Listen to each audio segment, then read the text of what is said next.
Praise the Lord. തിരുവചനത്തിൻ്റെ ആരംഭം മുതൽ അവസാനം വരെ നാം പരിശോധിക്കുമ്പോൾ ഇടയ്ക്കിടയ്ക്ക് നമുക്ക് ദൈവത്തിൻ്റെ ആത്മാവ് വചനത്തിൽ കൂടെ തരുന്ന വലിയൊരു മുന്നറിയിപ്പുണ്ട്. വലിയ ഒരു ശക്തിമത്തായ ഒരു പ്രബോധനം. അതെന്താണെന്ന് ചോദിച്ചാൽ, ഉറപ്പുള്ളവരായിരിക്കുക, ധൈര്യമായിരിക്കുക. ദൈവം നമ്മുടെ ഉറപ്പില്ലായ്മയും നമ്മുടെ ധൈര്യമില്ലായ്മയും നമ്മുടെ ബലഹീനതയും ഒക്കെ കണ്ടുകൊണ്ട് നമ്മോട് വീണ്ടും വീണ്ടും അടിക്കടി പറയുന്ന ഒരു കാര്യമാണ്, നിങ്ങൾ ധൈര്യമായിരിക്കുക, ഉറപ്പുള്ളവരായിരിക്കുക. ദൈവത്തിന് മഹത്വമുണ്ടാകട്ടെ.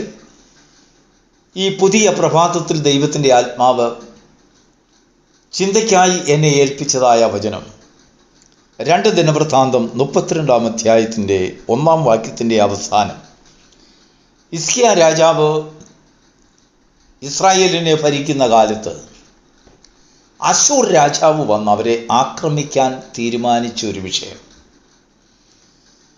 ഹിസ്കിയാ രാജാവിനെ സംബന്ധിച്ചിടത്തോളം അതൊരു വലിയ പ്രശ്നമാണ്. കാരണം ജനങ്ങളിൽ കൂടുതലും ശക്തിയില്ലാത്തവരും ബലമില്ലാത്തവരുമാണ്. അനേക ദുർഘടങ്ങളെ കണ്ട് മാനസികമായി തകർന്ന മനുഷ്യർ. അവർ ദൈവത്തിൻ്റെ ജനമാണെങ്കിലും അടിക്കടി ശത്രുക്കളുടെ ഉപദ്രവവും യുദ്ധവും കാരണം ധൈര്യം ക്ഷയിച്ചു പോയ ഒരു സമയം. പക്ഷെങ്കിൽ ഇങ്ങനെയുള്ളതായ ഒരു സാഹചര്യത്തിൽ അശൂർ രാജാവ് വന്ന് അവരെ ആക്രമിക്കാൻ തീരുമാനിച്ചു. അപ്പോൾ സാധാരണ അശൂർ രാജാവ് വന്ന് അവരെ ഫെലിസ്ത്യരും മറ്റു ജാതിക്കാരൊക്കെ വന്ന് അവരെ ആക്രമിക്കാറുണ്ടെങ്കിലും 32-ാം അധ്യായത്തിൻ്റെ 1-ാം വാക്യത്തിൻ്റെ അവസാന ഭാഗം കാണിക്കുന്നത്, ഉറപ്പുള്ള പട്ടണങ്ങളെ നിരോധിച്ച് കൈവശമാക്കുവാൻ ശത്രു തീരുമാനിച്ചു. അതിൻ്റെ ഇംഗ്ലീഷിൽ പറഞ്ഞിരിക്കുന്നത് ഫെൻസ്ഡ് സിറ്റീസ്. അപ്പോൾ ശത്രുവിൻ്റെ നോട്ടം കോട്ടയ്ക്കകത്തുള്ളതായ പട്ടണങ്ങൾ, മതിലുകൾ ഇടിഞ്ഞു കിടക്കുന്ന പട്ടണങ്ങളെക്കുറിച്ച് ശത്രുവിന് വലിയ നിശ്ചയമില്ല. കാരണം ശത്രുവിനറിയാം ഈസിയായിട്ട് അതിൽ പ്രവേശിക്കാൻ കഴിയും. എന്നാൽ ഈ കോട്ട കെട്ടി മതിലുകളാൽ ചുറ്റപ്പെട്ട് നിൽക്കുന്നതായ പട്ടണത്തിനെ കുറിച്ച് ശത്രുക്കൾ അവരുടെ പാളയത്തിൽ സംസാരിക്കുന്നുണ്ട് പോലും. ദൈവമക്കളെക്കുറിച്ചുള്ളതായ ഒരു സന്ദേശമാണ്. നീ നിന്റെ ജീവിതത്തിൽ കോട്ട കെട്ടി താമസിക്കുമ്പോൾ, നിനക്ക് ചുറ്റും മതിലുകൾ കെട്ടി നീ താമസിക്കുമ്പോൾ, നിന്റെ ചിന്ത ആരും നിന്നെ ഉപദ്രവിക്കാനില്ല, അവർക്ക് നിന്നെ ഉപദ്രവിക്കാൻ സാധ്യമല്ല എന്ന് നീ ചിന്തിച്ചേക്കാം. പക്ഷെങ്കിൽ ഓർക്കുക, നിന്നെക്കുറിച്ച് ശത്രുവിൻ്റെ പാളയത്തിൽ ഒരു സംസാരമുണ്ട്, ഒരാലോചനയുണ്ട്.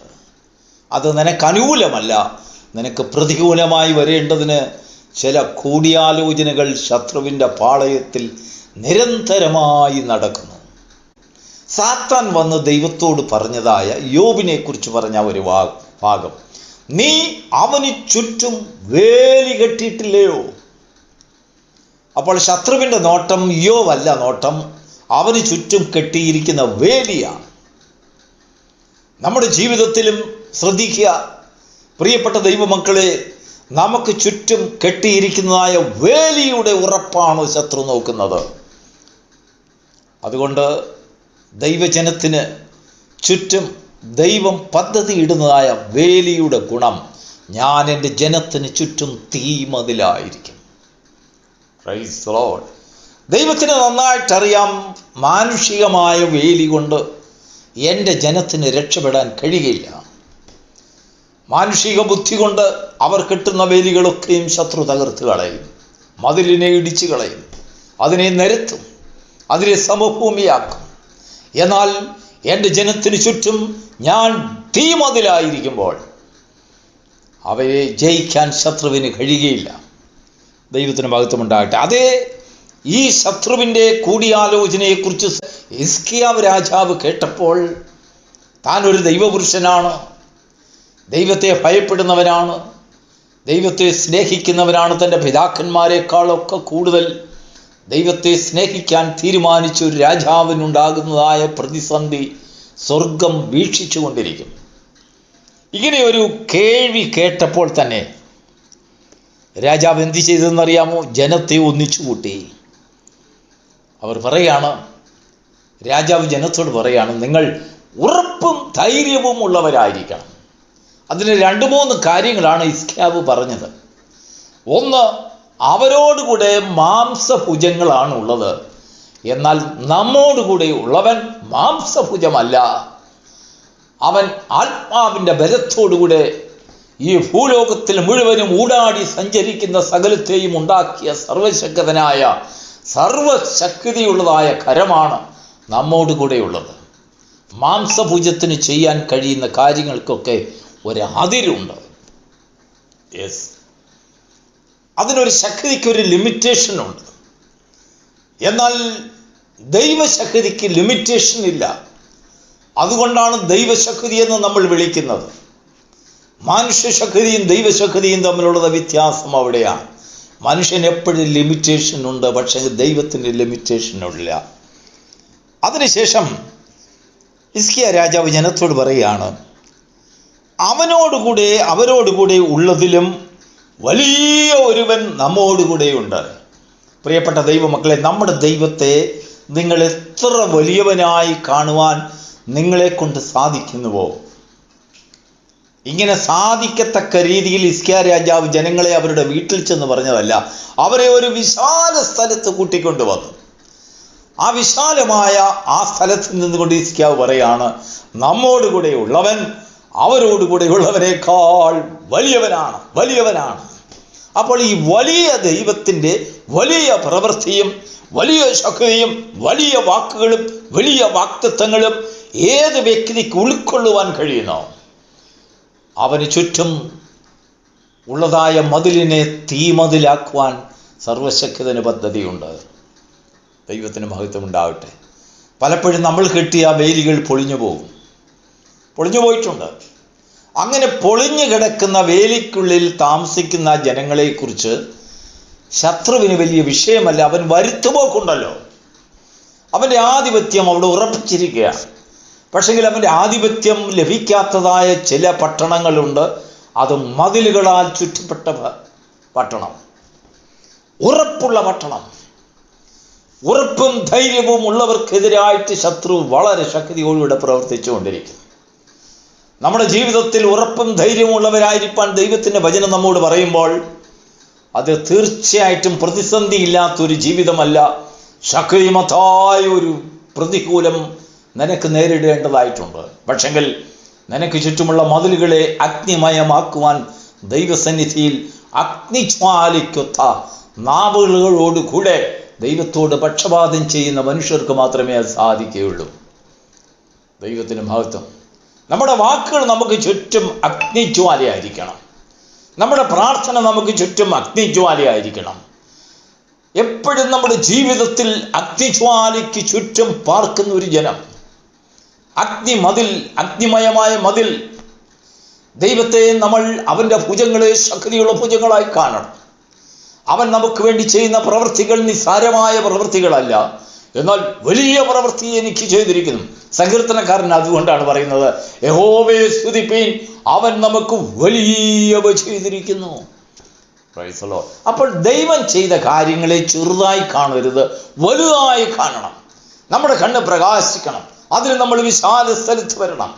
ദൈവത്തിൻ്റെ വചനം നമ്മെ ധരിപ്പിക്കുന്നത്, നീ ഉറപ്പുള്ളവനായിരിക്കും തോറും ധൈര്യമുള്ളവനായിരിക്കും തോറും നിനക്ക് പ്രതികൂലങ്ങളും പ്രതിസന്ധികളും നിന്നെ പിന്തുടർന്നുകൊണ്ടിരിക്കും. നിന്റെ പ്രതികൂലതകളെ നിനക്ക് കണക്കൂട്ടുവാൻ കഴിയാത്ത രീതിയിൽ ശത്രു പാളയങ്ങളിൽ സംസാരം ഉയരുന്നു. Praise the Lord. ആത്മാവിൽ ജീവിക്കുന്ന ജനങ്ങൾക്ക്, ആത്മാവിൽ പോരാടുന്ന ജനങ്ങൾക്ക് ശത്രുവിൻ്റെ മന്ത്രണം ശരിക്കും തിരിച്ചറിയാൻ കഴിയും. ശത്രുവിൻ്റെ പാളയത്തിൽ നിന്ന് ഉയരുന്നതായ ശബ്ദം വരിക, നമുക്ക് പോകാം. ഉറപ്പുള്ള പട്ടണങ്ങളെ നമുക്ക് പിടിച്ചെടുക്കാം, അവരുടെ മതിലുകളെ നമുക്ക് പൊട്ടിക്കാം, അതിനെ നിരോധിക്കാം, അതിനെ കൈവശമാക്കാം. എന്നാൽ ഇങ്ങേപ്പുറത്ത് ഹിസ്കിയ രാജാവ് ജനങ്ങളോട് പറയാണ്, നിങ്ങൾ ധൈര്യപ്പെട്ട് ഇടിഞ്ഞു കിടക്കുന്ന മതിലുകളെ ഒന്ന് പണിഞ്ഞാട്ട് വിശ്വാസമുള്ളവരായിരിക്കും. നമ്മോടുകൂടെയുള്ളവൻ വലിയവനാണ്. സാധാരണ വലിയവനല്ല, അവരോടുകൂടെ ഉള്ളവനേക്കാൾ വലിയവനാണ്. അവരേതൊരു വലിയവനെ കാണിച്ചിരുന്നാലും ശരി, അതിലും വലിയവൻ. അവരെത്രത്തോളം വലിയവനെ കാണിച്ചു കൊണ്ടിരിക്കുമോ അതിലെത്രയോ അധികമായി നമ്മുടെ ദൈവത്തിൻ്റെ ശക്തി വർദ്ധിപ്പിച്ച് ശത്രുവിൻ്റെ നേരെ കാട്ടിക്കൊണ്ടിരിക്കും. സാത്താൻ ദൈവത്തോട് പറഞ്ഞ ആ വാചകം നമ്മൾ എപ്പോഴും ശ്രദ്ധയോടെ മനസ്സിൽ കരുതണം. നീ അവന് ചുറ്റും വേലി കെട്ടിയിട്ടില്ലയോ? അത് ദേശക്കാർക്ക് കാണാൻ കഴിഞ്ഞിരുന്നില്ല, യോബിൻ്റെ സഹോദരന്മാർക്ക് കാണാൻ കഴിഞ്ഞില്ല, സ്നേഹിതന്മാർക്ക് കാണാൻ കഴിഞ്ഞില്ല, യോബിൻ്റെ ഭാര്യയ്ക്ക് കാണാൻ കഴിഞ്ഞില്ല, കുഞ്ഞുങ്ങൾക്ക് കാണാൻ കഴിഞ്ഞില്ല. പക്ഷെങ്കിൽ ഭക്തനായ യോബിന് ഒരു ഉൾക്കാഴ്ച ഉണ്ടായിരുന്നു. ദൈവം അറിയാതെ എന്നെ ആരും തൊടുവാൻ സാധിക്കില്ല. എൻ്റെ പ്രാണൻ ദൈവസന്നിധിയിൽ വിലയേറിയതാണ്. അവൻ എന്നെ ശോധന ചെയ്താൽ ഞാൻ പൊന്നുപോലെ പുറത്തു വരും. Praise the Lord. അഗ്നിമയമായ ഒരു ചിന്ത, അഗ്നിമറയെ നമ്മുടെ ജീവിതത്തിൽ ദർശനം കാണണം. ദൈവം നമുക്ക് ചുറ്റും കെട്ടിയിരിക്കുന്ന വേലി അഗ്നിമതിലുകളാണ്. ഇന്ന് ഈ പ്രഭാതം നമ്മുടെ ജീവിതത്തിൽ വേലികൾ പൊളിഞ്ഞു കിടക്കുന്ന ഒരവസ്ഥയാണ്. നാം കെട്ടിയ വേലിയുടെ കനം എത്രയുണ്ട്, അതിനെത്രമാത്രം പ്രതിരോധ ശക്തിയുണ്ട്. എന്നാൽ ശത്രുവിന് നമ്മുടെ വേലിയെക്കുറിച്ച് നന്നായിട്ടൊരറിവുണ്ട്. ആ വേലിയെ പൊളിക്കാൻ അവർക്കറിയാം. എന്നാൽ ദൈവം കെട്ടുന്നതായ അഗ്നിമയമായ വേലി അത് ശത്രുവിന് തൊടുവാൻ കഴിയുകയില്ല. അഗ്നിമതിലിൻ്റെ കീഴിൽ മറയപ്പെട്ട് അവൻ്റെ കൃപയിൽ ആശ്രയിച്ചുകൊണ്ട് ധൈര്യത്തോട് ഉറപ്പുള്ളവരായി അവൻ എന്നെ വിടുവിപ്പാൻ ശക്തനാണ്, ഞങ്ങളുടെ ദൈവം വലിയവനാണെന്നുള്ളതായ ഒരു ചിന്ത, ഒരു പ്രത്യാശ ആരുടെ മനസ്സിൽ ഉദിച്ചിരിക്കുന്നുവോ, ആർക്ക് ആ ഒരു അനുഭവത്തിൽ ഉറപ്പുള്ളവരായിരിക്കുന്നു, അവരെ സർവശക്തൻ പരിപാലിക്കുവാൻ ശക്തിയുള്ളവനായി നമ്മുടെ മുൻപിൽ വെളിപ്പെടും. നമ്മുടെ വിശ്വാസം വീണായി പോവുകയില്ല. നീ ദൈവത്തിൽ വിശ്വസിച്ചതിനാൽ, കർത്താവിൽ പ്രത്യാശ വെച്ചതിനാൽ നീ ലജ്ജിച്ചു പോകുകയില്ല എന്ന് ദൈവത്തിൻ്റെ വചനം അനുഭവസ്ഥരോടുകൂടെ ചേർന്ന് നമ്മോട് പറയാം. അവനിൽ വിശ്വസിച്ച് ആശ്രയിച്ചവരാരും ലജ്ജിച്ചു പോയിട്ടില്ല. അങ്ങനെ ഒരു ചരിത്രമില്ല. Praise the Lord. പ്രിയപ്പെട്ട ദൈവത്തിൻ്റെ മക്കളെ, നമ്മൾ ഉറപ്പുള്ളവരും ധൈര്യമുള്ളവരുമായിരിക്കുമ്പോൾ നമുക്ക് അങ്ങേപ്പുറത്ത് നമുക്കൊരു ചിന്ത വേണം. നമ്മുടെ മുൻപിൽ നാം കാണുന്ന മതിൽ എങ്ങനെയുള്ള മതിലാണ്? മാനുഷിക നിർമ്മിതമായ മതിലുകളാണ്. അത് ഇടിഞ്ഞു കിടക്കുന്നുണ്ടെങ്കിൽ അതിനെ ഒന്ന് പണിയണം, അതിനെ ഒന്ന് നേരെയാക്കണം. നമുക്ക് ഉറപ്പുള്ളവരായിരിക്കണം, ധൈര്യമുള്ളവരായിരിക്കണം.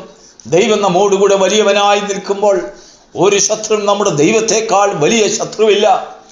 നമ്മുടെ ദൈവത്തെക്കാൾ വലിയവർ ആരും ശത്രുഗണത്തിലില്ല, അവരുടെ പാളയത്തിലുമില്ല. വലിയവനായ ദൈവത്തിൻ്റെ മഹാശക്തിയെ കാണുവാൻ അവൻ നമുക്ക് ചുറ്റും തന്നിരിക്കുന്നതായ വേലിയുടെ മഹത്വത്തെക്കുറിച്ച് ദർശിക്കുവാൻ തക്കോണം ഈ പ്രഭാതം നമ്മെ സഹായിക്കുമാറാകട്ടെ. ദൈവം നമുക്കും നമ്മുടെ കുഞ്ഞുങ്ങൾക്കും നമ്മുടെ കുടുംബത്തിനും നമ്മുടെ പ്രിയപ്പെട്ടവർക്കും ചുറ്റും അഗ്നിമയമായ വേലി കെട്ടി സൂക്ഷിച്ചില്ല എങ്കിൽ ഈ കാര്യങ്ങളിൽ ശത്രുവിൻ്റെ മുൻപിൽ നമുക്ക് പിടിച്ചു നിൽക്കാൻ കഴിയുകയില്ല. പ്രാർത്ഥനയിൽ ജാഗരിക്കുന്നവരായി അഗ്നിനാവുകൾ കൊണ്ട്, അഗ്നിജ്വാലിക്കത്ത നാവുകൾ കൊണ്ട് ദൈവത്തിൻ്റെ സന്നിധിയിൽ പ്രാർത്ഥനാ ശേഷിയുള്ളവർ ജനമായി ദൈവത്തിൻ്റെ സന്നിധിയിൽ കാണപ്പെടുന്നവരാരോ അവർ ഈ നാളുകളിൽ ശക്തിയോടെ നിലനിൽക്കും. ഇല്ലാത്തവർ അനേക പ്രതിസന്ധികളെ നേരിടേണ്ടി വരും. ചാളടിയായി പോകുന്ന അനേക സന്ദർഭങ്ങൾ നമുക്ക് മുൻപിൽ കടന്നു വരുന്നു. ഇതാ വക്രതയും കോട്ടവുമേറിയ ഈ തലമുറയിൽ എങ്ങനെ പിടിച്ചു നിൽക്കും എന്ന് മനുഷ്യർ വ്യാകുലപ്പെടുമ്പോൾ നമ്മെ പിടിച്ചു നിർത്തുവാൻ ശക്തിയുള്ള ഒരുവൻ്റെ കരുത്തെ, അവൻ്റെ ബലത്തെക്കുറിച്ചൊരു പ്രത്യാശ ഈ പ്രഭാതത്തിൽ നമ്മെ നിറയ്ക്കുമാറാകട്ടെ, അനുഗ്രഹിക്കുമാറാകട്ടെ. God bless you.